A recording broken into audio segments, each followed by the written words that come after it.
Mimi naona Wajaluo pale akiwadanganya. Anasalimu hao. Jodhurua undie.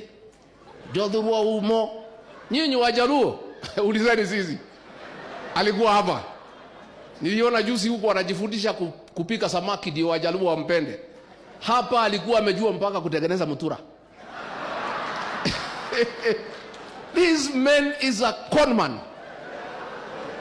Is the greatest conman on earth. Sasa hapa tumemjua amehama hapa. Amehamia kwa Wajaluo sasa. Na kwa sababu wanajua Wajaluo wanapenda mambo mzuri. The Luos are good people. They like good things in life.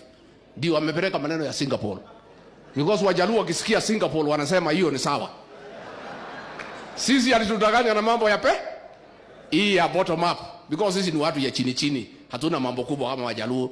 Hatutaki hiyo Singapore nini, si nataka pesa ya kukula kidogo kidogo, akatudanganya na hiyo. Sasa sisi tumemjua, amehamia pale. Christmas yote alikuwa pale. Anaenda mpaka mpira ya MP. Anaenda mpaka mpira ya chief. That is the way he came here for 9 years. By the time he left, we are all crying. So that tuko na machozi. Nyinyi Wajaluo nyinyi. Mutaniambia.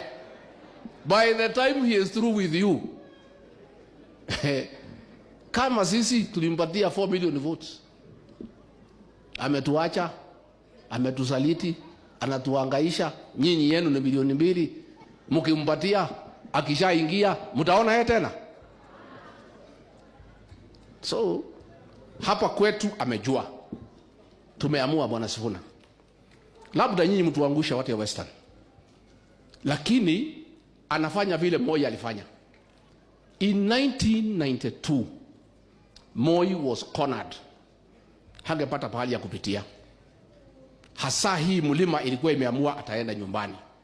Moi akajua kwa sababu kura ya mlima ni mingi, ataigawanya. Wakaenda wakapanga jama, wakatafuta Matiba kutoka London, Kibaki, tukasimama tukagawa kura. Matiba akapata 1.4, Kibaki akapata 1.1, 2.4. Moi akapita na 1.9. Sasa amejua hii mlima imemalizana na yeye. There are 2 decisions that have been made here. One decision, watu wameamua ni nani hata kuwa rais. Kweli ama uongo? Sio imeamuriwa? Ni nani bado? Lakini ni nani hata kuwa imeamuriwa. So anasema hii kura ya mlima kwa sababu ndio ilimfanya akuwe rais. Ikiwa yote imeshikana iende kikapu moja ataenda nyumbani. Sasa